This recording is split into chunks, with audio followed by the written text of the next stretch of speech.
अस्सलाम वालेकुम नाज़रीन, दासू तहकीकात मुकम्मल हुई हैं और इनकी जो फाइंडिंग सामने आई हैं उनका आज बाज़ाब्ता तौर पर पाकिस्तान की तरफ से ऐलान किया गया। इस सिलसिले में पाकिस्तान की वज़ीर ख़ारजा शाह महमूद कुरैशी साहब ने प्रेस कॉन्फ्रेंस भी की, जिसके अंदर तमाम तहकीकात की फ़ाइंडिंग्स की जो तफसीलात हैं वो बताई गई। इसके अलावा दफ्तर ख़ारजा की जानिब से भी एक स्टेटमेंट जारी किया गया, जिसके अंदर जो की पॉइंट्स हैं फ़ाइंडिंग के वो शेयर किए गए हैं। दासू में 14 जुलाई को सुबह 7 से 8 बजे के दरमियान जो है यह धमाका हुआ था और एक गाड़ी बारूद से भरी हुई जो है वो टकराई थी उस गाड़ी से, जिसमें चीनी इंजीनियर्स और पाकिस्तानी अमला जो दासू हाइडल पावर प्रोजेक्ट पे काम कर रहा था वो जा रहा था। इसके नतीजे में 9 चीनी इंजीनियर्स और 3 पाकिस्तानी जो वहाँ पे काम करने वाले वर्कर्स थे वो जाँ बाक हुए थे। बाद एक चीनी जो ज़ख्मी था वो ज़ख्मों की ताब ना लाते हुए वो भी जाँ बाक हुआ। तो इस तरह से 10 चीनी इसमें जाँ बाक हुए थे। इसकी फौरी तौर के ऊपर पाकिस्तान की तरफ से तहकीकात शुरू की गई थी और फिर इसमें चीनी जो तफ्तीशी हुकाम है वो भी पाकिस्तान का उन्होंने विज़िट किया, साइट का विज़िट किया और उन्होंने पाकिस्तान की टीम के साथ मिलकर कुछ काम किया था और टेक्निकल सपोर्ट भी चीन ने पाकिस्तान को इस तहकीकात में दी थी। इन तहकीकात के नतीजे में जो फाइंडिंग सामने आई हैं उसके मुताबिक ये जो दहशतगर्दी का हमला हुआ था ये तहरीक-ए-तालिबान पाकिस्तान जो कालादम तंजीम है उसने ये किया था और इनको बेसिकली जो सारी लॉजिस्टिक सपोर्ट और जो तरबियत और जितनी जो मनसूबाबंदी है वो अफ़गानिस्तान में की गई थी और वहाँ पे जो अफ़गानिस्तान की NDS जो वहाँ की सिक्योरिटी एजेंसी है और भारतीय इंटेलिजेंस एजेंसी रॉ, इन दोनों के गठजोड़ से ये मनसूबाबंदी की गई थी और इसकी जो गाड़ी आकर हिट हुई थी वो स्मगल करके पाकिस्तान लाई गई थी और उसमें जो ड्राइवर था जिसका शनाख्त खालिद शेख के नाम से हुई है, उसके जिस्म के कुछ अज़ा जो हैं उस हादसे के बाद मिले थे। उसमें उसका एक अंगूठा, उंगली और इससे जिस्म के कुछ अज़ा थे। उनका जब बाद में जो है कि DNA किया गया तो उससे फिर इसकी कुछ शनाख्त हुई, खालिद शेख के नाम से शनाख्त हुई है और ये बताया जाता है कि ये पाकिस्तानी शहरी भी नहीं था। फिर मज़ीद तहकीकात के अंदर ये चीज़ें भी सामने आई हैं कि जो मटेरियल इसके अंदर इस्तेमाल हुआ, जो मटेरियल सपोर्ट जो है वो भी अफ़गानिस्तान से फ़राहम की गई थी और हमलावर को तरबियत भी अफ़गानिस्तान में दी गई और हमले में मुलव्वस कुछ अफराद को गिरफ़्तार किया गया। उनसे जो तहकीकात हुई हैं इनमें मज़ीद अफराद की निशानदेही की गई हैं, जिनमें से बेशतर अफराद जो हैं वो अफ़गानिस्तान में मुकीम है। तो इस तरह से ये इस्टेब्लिश हो रहा है कि अफ़गानिस्तान की सरज़मीन जो है इस सारी दहशतगर्दी के वाक़े में इस्तेमाल हुई है। इसके अलावा इन तहकीकात की रोशनी में जो मुख्तलिफ़ लोग पकड़े गए हैं जिनका लिंक था इस हमले से, उनमें उनकी जो इंफॉर्मेशंस के मुताबिक दहशतगर्दों का असल टारगेट जो है दियामर भाषा डैम था, लेकिन उस तक वो ना पहुंच सके और उसको निशाना ना बना सके तो उन्होंने फिर दासू हाइडल पावर प्रोजेक्ट पे जो इंजीनियर्स और वर्कर्स हैं उनकी गाड़ी को निशाना बनाया और इस सारी जो तहकीकात का अमल था इसमें कोई 1000 के करीब जो दासू हाइडल पावर प्रोजेक्ट के ऊपर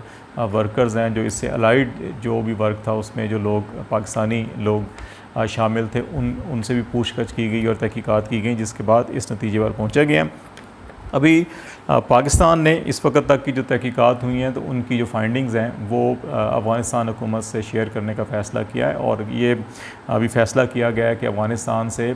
जो म्यूचुअल लीगल असिस्टेंस का एग्रीमेंट होता है मुख्तलिफ़ ममालिक के दरमियान, तो अफ़गानिस्तान के साथ भी है कि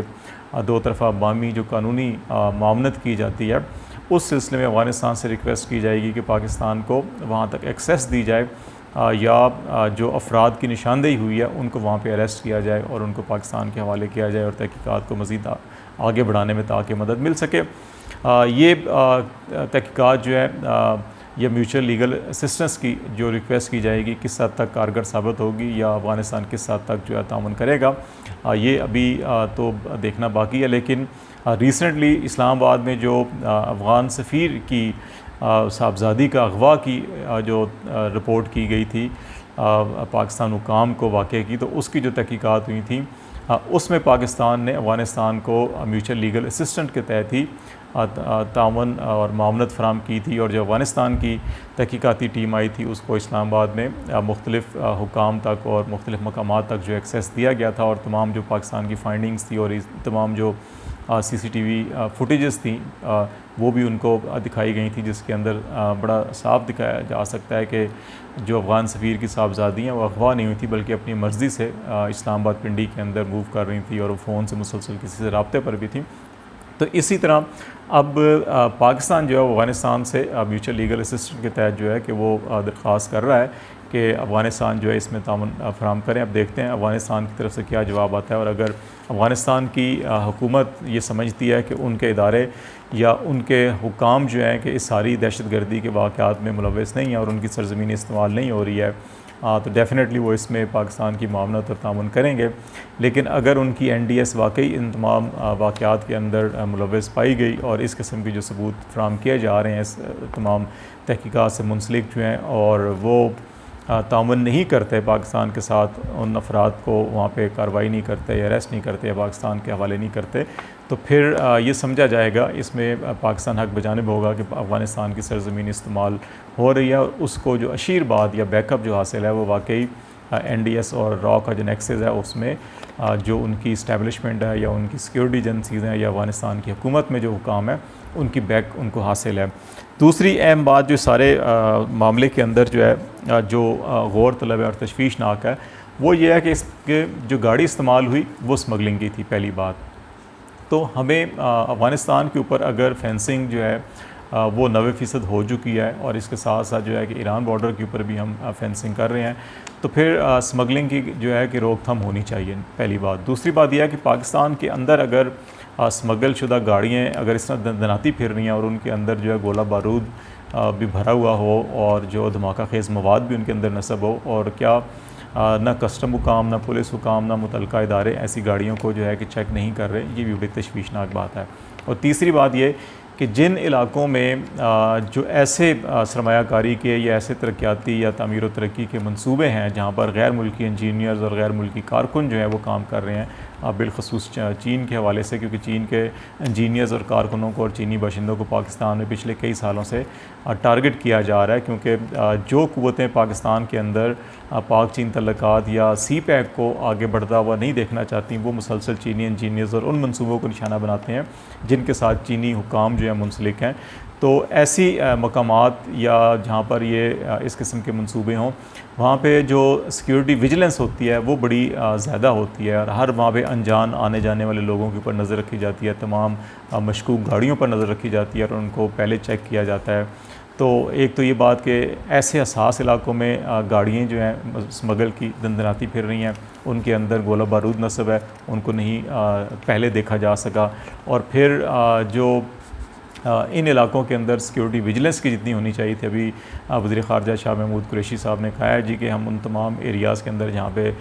जो गैर मुल्की सरमायाकारी के मंसूबे हैं वहाँ सिक्योरिटी के मज़ीद सख्त इंतज़ाम करेंगे। तो ऐसे वाक़यात के बाद ये होश नहीं आना चाहिए, ये आपको पहले से ऐसे इक़दाम, जब हमें पता है कि पाकिस्तान और CPEC के जो दुश्मन है वो किस तरह चैन से नहीं बैठेंगे, और अफ़गानिस्तान की सरज़मीन जो पहले ही बड़ी वल्नरेबल है, वहाँ पे खाना जंगी भी हो रही है, वहाँ पे मुख्तलिफ़ दुनिया के जो फैक्टर्स हैं, मुख्तलिफ़ ग्रोह वहाँ पे अमाजगाएँ उन्होंने बना रखी हैं, और वहाँ पे NDS रॉ का नेक्सेस भी अगर पाकिस्तानी हुकाम को मालूम है, तो फिर ऐसे इलाकों के अंदर सिक्योरिटी विजिलेंस होनी चाहिए। ऐसे इलाकों के अंदर मशकूक गाड़ियों की आमदोरफ्त नकलो हरकत को देखना चाहिए। ऐसे इलाकों के अंदर ऐसे बाशिंदे जिनके पास पाकिस्तानी शनाख्त भी नहीं है, गैर मुल्की हैं, उनके ऊपर भी कड़ी नज़र रखनी चाहिए। ये तो कानून नाफिज करने वाले इदारे और सिक्योरिटी इदारों की ज़िम्मेदारी है। फिर जो है स्मगल शुदा गाड़ियों की हवाले से जो है कि शहरों के अंदर भी और ऐसे दूर दराज इलाकों में भी बड़ी विजिलेंस की ज़रूरत है, और इस सिस्टम भी मुल्कगीर ऑपरेशन होना चाहिए ताकि इस किस्म की जो वारदातें हैं उनकी रोकथाम की जा सके। और तीसरी और सबसे अहम बात जो है कि वो जो मुख्तलिफ़ शहरों के अंदर जो सिविल आबादी है उसको भी अपनी ज़िम्मेदारियों का एहसास करना चाहिए, और यहाँ पे देखना चाहिए कि अगर जिन इलाकों में हसास इलाके हैं और वहाँ पे अगर कोई मशकूक अफराद, मशकूक गाड़ियाँ की आमदर अब जो है गैर मामूली नज़र आए, तो उनको फ़ौरी तौर के ऊपर कानून नाफिज करने वाले इदारों को आगाह करना चाहिए। इन्हीं तमाम इक़दाम के ज़रिए से हम पेशगी वो इक़दाम कर सकते हैं जिससे इस किस्म के अफसोसनाक वाक़यात को रोका जा सके, जिससे पाकिस्तान चीन के तल्लुकात के ऊपर भी असर पड़ता है। वरना अगर इन इक़दाम को ना रोका गया या इन इक़दाम को ना लिया गया, तो फिर ऐसे वाक़यात जो वक्तन फ़क्तन होते रहेंगे, जो किसी तौर के ऊपर भी पाकिस्तानी तरक्की के लिए और दोस्त ममालिक के साथ जो पाकिस्तान के तल्लुकात है उनके लिए अच्छे नहीं होंगे।